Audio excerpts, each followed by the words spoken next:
Let's see what's going on today at the Jerry Rig Garage. Of course, the Power Stroke's in for some more maintenance. What are we installing today? Speakers, bud. What, that new Justin Bieber album hit different or what? Yeah, bro. Well, talk us through what you're doing here. What do you got? I pulled out the 17-year-old Ford speakers. Right here, these junks. Those things look a bit dusty. Yeah, but now we're throwing in new JBLs. Those sound like Walmart brand, but whatever. JBL's a good brand. Stop busting on. That's all I can afford. I maxed Daddy's credit card out on this Power Stroke. Dad cannot drive here. Wait till that's damaged. What curb did you bash that off of? At the Gucci store. I don't care about my stuff because Daddy bought it. Throttle on this, it goes, whoa. But Duramax goes, and Cummins goes, see what's going on down here with the RZR. I think it's time we do something with this. It's been broke for like 2 weeks now. Possibly take it to the dealership because at this point I think it's just electronic. It's stuck in limp mode. I can't tell if it's misfiring or if it's just limp mode. We need to get this thing plugged into the Polaris computer and see what's actually wrong with it because the codes only tell you so much. You guys been watching my TikToks. You guys know my RZR been broke. I want to thank everyone that's been messaging me and leaving comments about what's wrong with it. At this point I've read messages and comments. There's thousands of them and everyone's telling me a different part. So at this point, I think I just need to get a new RZR. But I need to take it to the shop. I did call the dealership today. They did not call me back, so that's already a concern. I don't know what we're gonna do with this yet. RZR don't go over 7 miles an hour. All the winch does is clicks. The door panel's broke from when I rolled it. The cage is scratched up. You know, Caleb finally did it, guys. He finally rolled it. It is about Good job. Congratulations. This thing is going downhill quick. I guess as long as you're having fun with it, it's well worth the money. Me personally, I hate when people buy stuff and just let it sit. If you're gonna buy it, you might as well use it and have fun with it. Now that doesn't mean beat it. Not too bad. Remember that Pepsi I was telling you about? As long as you have fun with it, it really don't matter. So here's the codes we're getting and I'll show you what it does. It starts up fine.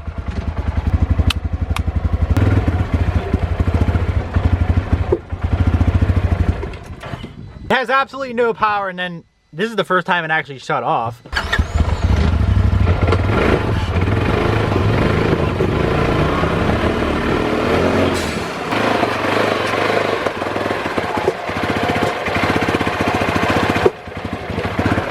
It's full throttle, and we're going 0.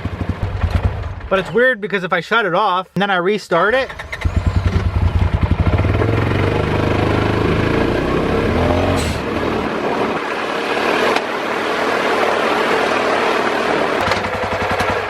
it gives me enough power to drive around for a little bit and then it dies back down to 0. Yeah, I'm confused. I'm pretty sure it's something electronically at this point because it gives me power and then it just dies off. Pretty sure these are hard codes, so I think I need the Polaris scan tool to erase those so I can get it out of limp mode so I can actually diagnose this thing because I can't really tell if it's in limp mode or if it's just misfiring because one of the codes are cylinder 2 misfire. We're gonna try to swap the coil packs today.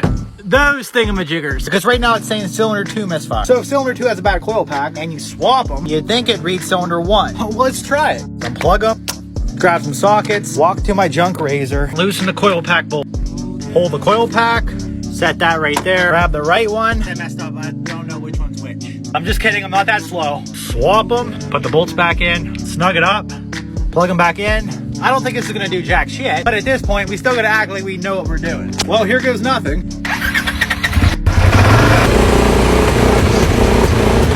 I just let it run for 10 minutes. No difference, but let's check the codes. Yeah, there's no cylinder 1 misfire code. It still has no power to pull out. So I don't think the coil pack's a problem. I think it's something electronic. I'm gonna let it run for a little bit more, see if the code pops up. But at this point, I think we just need to clear the codes and start over. I called 2 Polaris dealerships today and neither one answered my call. So I can already see how this service visit is gonna go.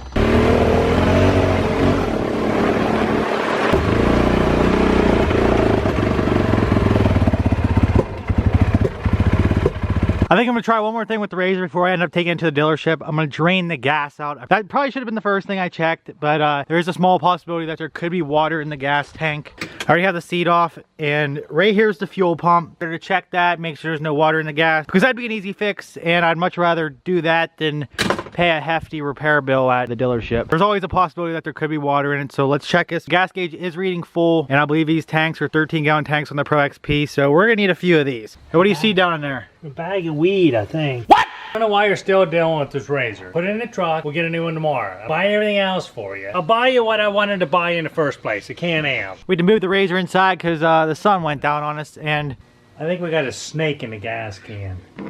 That might be the problem. What the hell is this thing? I'm pretty sure that's supposed to be connected to the bottom of that. It's supposed to go in there like that.